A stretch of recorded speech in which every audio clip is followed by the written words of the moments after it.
புதுக்கோட்டை மாவட்டம் ஈசிஆர் கிளைகள் சார்பாக பிறப்பிடமாக இந்த மது போதை இருக்கிறது. இந்த மது போதையை ஒழிக்க வேண்டும் என்று இஸ்லாம் எங்களுக்கு வழிகாட்டுகிறது.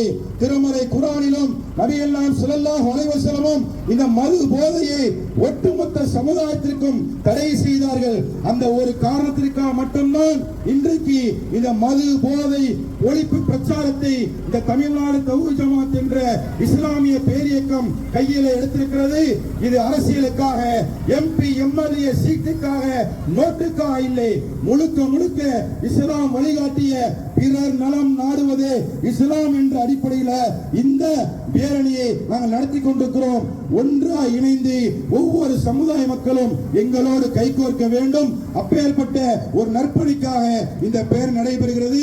நாம அனைவருமே இந்த மது போதைக்கு எதிராக சேர்ந்து குரல் கொடுக்க வேண்டும் என்பதை இந்த நேரத்தில் கேட்டுக்கொள்கிறோம். இஸ்லாமிய மார்க்கம் இந்த மது போதையை தடை செய்தது போல எல்லா மார்க்கத்து மக்களும் இந்த மது போதையை தங்களுக்குள்ளே தடை செய்து கொண்டால் இன்றைக்கு தமிழகத்தில் இளைஞர்கள் படிப்பில, கல்வியில, வாழ்க்கையில முன்னேறக்கூடிய காட்சியை பார்க்கிறோம். இந்த குற்ற செயல்கள் குறைவதற்கு மது போதையே மிகப்பெரிய ஒரு ஆணி வேராக பிறப்பிடமாக அழைப்பவனே, அழைப்பவனே, தீமைக்கு துணையா இருக்கும் நட்பை, தீமைக்கு துணையா இருக்கும் நட்பை நீ முழுதாக வெறுத்து ஒதுக்கிவிடு. நீ முழுவதாக வெறுத்து ஒதுங்கிவிடு. சமாய் போகும் குற்றத்தை தடுத்து மக்களை காக்க, குற்றத்தை தடுத்து மக்களை காக்க மதுவை யாருக்காக குதிக்கும் வழக்கம், யாருக்காக குடிக்கும் பழக்கம், உன் சோழிய முடிக்கும் மறவாதே.